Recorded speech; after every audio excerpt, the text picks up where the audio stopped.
我哋開始用呢個應用程式，首先要登入程式，我哋必須用老師派俾我哋嘅賬號嚟登入，先可以連接到學校，同可以提交學校嘅功課。如果登入咗其他嘅賬戶，可以響右下角我的裏面嘅系統設置裏面最底嘅退出登錄掣，然後先重新登入就可以。登入之後，可以響系統設置裏面揾到重置密碼，可以改返自己嘅密碼。科大訊飛呢個應用程式可以幫助我哋學好普通話。首先由最基本嘅發音開始，我哋響首頁嘅左上角會見到學拼音個掣，響呢度我哋可以學到聲母、韻母、聲調同對比音。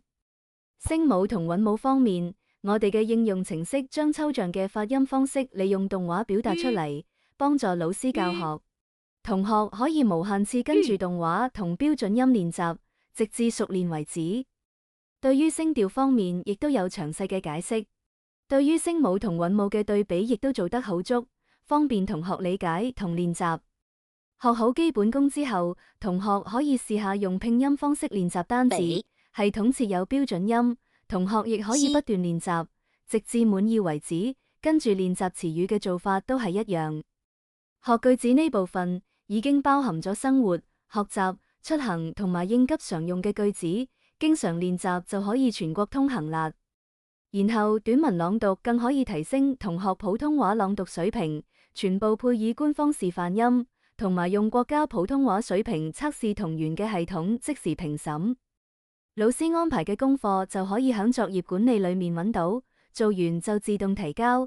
請注意，有一啲功課容許多次提交，喺第二次做嘅時候必須做到尾先算提交。中間停落嚟唔會得到分數。已經做完嘅功課，我哋可以見到成績同埋讀音嘅分析。已經完結嘅功課，亦可以隨時睇返成績，聽返錄音嚟溫習。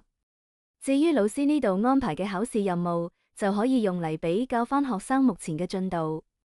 至於其他功能有 PSC 快速測試，只係用大約5分鐘時間就可以感受普通話水平測試，得到估算嘅成績。咁真係考嘅時候就冇咁緊張啦。我哋仲準備咗50篇以往考試嘅短文俾同學練習。最後仲有古詩詞、成語、文言文、當代美文等嘅資源俾同學參考。最後係打字遊戲，可以訓練同學記得拼音，係好好用嘅工具。